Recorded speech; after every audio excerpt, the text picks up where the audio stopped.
Malaysia ditolak lagi. Jadi niat Malaysia untuk menaturalisasi pemain berdarah Eropa lagi-lagi mendapat penolakan. Jadi beberapa waktu lalu, FAM kan itu minta tolong sama pemerintah Malaysia. Nah, pemerintah Malaysia dalam hal ini, Tuanku Ismail, itu membantu mau menaturalisasi 7 pemain Eropa. Tapi nggak dikasih tahu kan siapa-siapa namanya. Nah, ternyata terbongkar salah satu pemain yang akan dinaturalisasi itu adalah Ivan Alejo. Pemain yang lahir dari Akademi Atletico Madrid. Pemain yang sekarang bermain di Liga Siprus itu menolak dengan tegas. Aku tidak punya darah Malaysia. Woi, taruh di mana itu muka, woi? Malu banget loh kalau gua itu. Dan terjadi lagi, Malaysia asal klaim kembali terjadi. Gua bingung sama Malaysia nih. Kenapa setiap pemain dikit-dikit diklaim, dikit-dikit diklaim? Hello! Nggak ada kerjaan apa sih kalian dikit-dikit klaim? Buset dah, bingung sama Malaysia nih. Kita baca dulu guys. Ini beredar infonya, ini adalah pemain namanya Ivan Alejo, umur 29 tahun. Dan klubnya itu Apollo Nicasio, liganya Sirius, oke? Saya seorang Spanyol yang mencintai Malaysia karena negaranya indah. Tapi saya tak memiliki hubungan dengan Malaysia. Jadi, udah para pemain yang sudah menolak dan menentang keras itu perkataan yang mengatakan bahwa mereka itu punya darah Malaysia. Sedangkan semua pemain yang mereka klaim, semua tidak punya darah Malaysia, bos. Dan ini kembali lagi. Woi, fam Malaysia, are you good bro? The citizen Malaysia, are you good bro?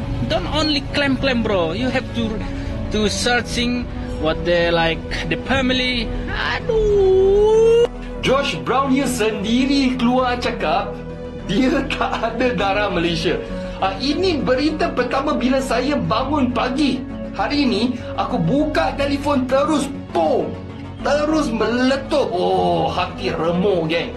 TMJ sendiri yang PM, yang DM Josh Brownhill minta dia untuk buat pengesahan, minta dia untuk berkongsi kepada satu dunia sama ada dia adalah pemain warisan Malaysia atau tidak.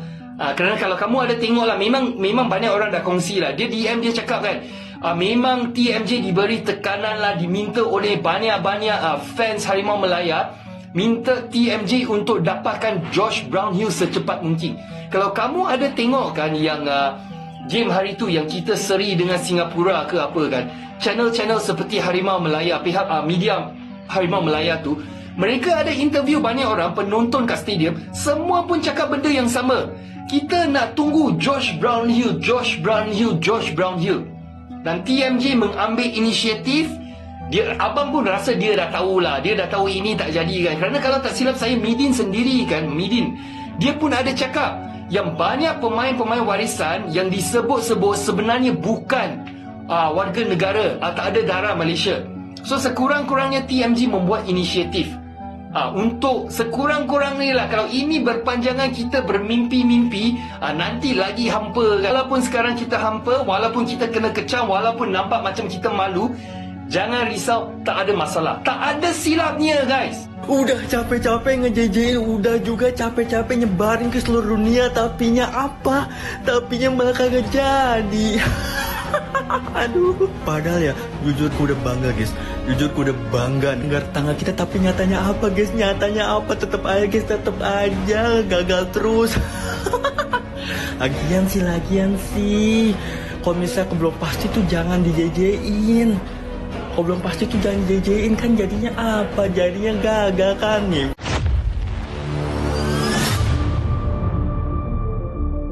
Sembarang klaim pemain keturunan. TMJ bikin kecewa se-Malaysia usai kembali ditolak pemain keturunannya. Dalam beberapa tahun terakhir, sepak bola Malaysia terus berusaha meningkatkan daya saingnya di kancah internasional. Salah satu strategi yang kerap diandalkan adalah pendekatan terhadap pemain keturunan, yaitu mereka yang memiliki hubungan darah dengan Malaysia namun lahir atau tumbuh besar di luar negeri. Strategi ini dianggap sebagai langkah instan untuk memperkuat tim nasional Harimau Malaya dengan pemain-pemain yang memiliki pengalaman di liga-liga elit. Namun, meskipun gagasan ini terdengar menjanjikan di atas kertas, baru-baru ini, jagat sepak bola Malaysia kembali digemparkan dengan penolakan kabarnya ajakan untuk bergabung oleh salah satu pemain keturunan. Pemain tersebut, yang memiliki darah Malaysia dari salah satu orang tuanya, ternyata tidak menunjukkan minat untuk bermain bersama Harimau Malaya. Kabar ini menjadi pukulan telak, terutama bagi Tengku Mahkota Johor TMJ, yang selama ini dikenal sebagai sosok sentral dalam pengembangan sepak bola nasional. TMJ, dengan semangat dan ambisinya, selama ini berupaya mendatangkan pemain-pemain keturunan guna memperkuat skuad nasional. Tetapi kenyataan pahit ini justru menampilkan sisi lain dari pendekatan tersebut. Keput, kejadian ini menimbulkan pertanyaan besar, apakah strategi mengandalkan pemain keturunan benar-benar tepat? Banyak pihak mulai mengkritisi apa yang disebut sebagai sembarang klaim terhadap pemain keturunan. Pendekatan ini seringkali terlihat seperti langkah tergesa-gesa, tanpa adanya pemahaman yang mendalam tentang kebutuhan dan harapan kedua belah pihak. Malaysia seolah-olah terkesan terlalu mudah mengklaim seorang pemain hanya berdasarkan hubungan darah, tanpa memperhatikan apakah pemain tersebut memiliki motivasi, keinginan, atau bahkan rasa kebanggaan untuk memperkuat skuad Harimau Malaya. Di sisi lain, keputusan pemain-pemain keturunan untuk menolak panggilan timnas juga menampilkan bahwa ada tantangan besar yang belum terselesaikan dalam proses pendekatan tersebut. Tidak sedikit dari mereka yang merasa asing dengan budaya, gaya hidup, bahkan filosofi sepak bola Malaysia. Mereka yang tumbuh di luar negeri, terutama di lingkungan sepak bola Eropa yang lebih profesional dan kompetitif, seringkali merasa bahwa bermain untuk Malaysia adalah langkah M. Kegagalan ini tidak hanya menjadi pukulan bagi TMJ sebagai salah satu tokoh yang sangat mendukung pendekatan ini, tetapi juga bagi Federasi Sepak Bola Malaysia, FAM, yang selama ini terus mencoba meyakinkan pemain-pemain keturunan untuk bergabung. Kejadian ini juga mencerminkan kelemahan dalam strategi jangka panjang sepak bola Malaysia, yang cenderung terlalu bergantung pada solusi instan daripada membangun kolam. Publik Malaysia pun ikut merasa kecewa. Banyak yang berharap bahwa dengan hadirnya pemain-pemain keturunan, performa tim nasional akan meningkat secara signifikan. Namun, kekecewaan yang berulang kali ini justru menjadi pertimbangan bagi semua pihak, mengingat bahwa ambisi besar seringkali tidak diiringi dengan ke depan. Malaysia perlu mengambil pelajaran penting dari pengalaman ini. Alih-alih terlalu menggantungkan harapan pada pemain-pemain keturunan, fokus seharusnya diarahkan pada pengembangan talenta lokal.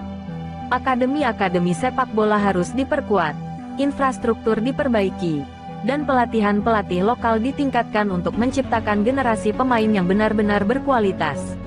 Selain itu, membangun kebanggaan bermain untuk tim nasional juga TMJ, sebagai salah satu figur paling berpengaruh dalam sepak bola Malaysia, memiliki peran besar untuk memimpin perubahan ini.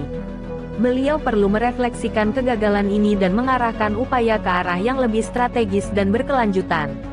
Sepak bola bukanlah permainan yang hanya bergantung pada individu, tetapi sebuah sistem yang harus dibangun dengan kerja yang sama.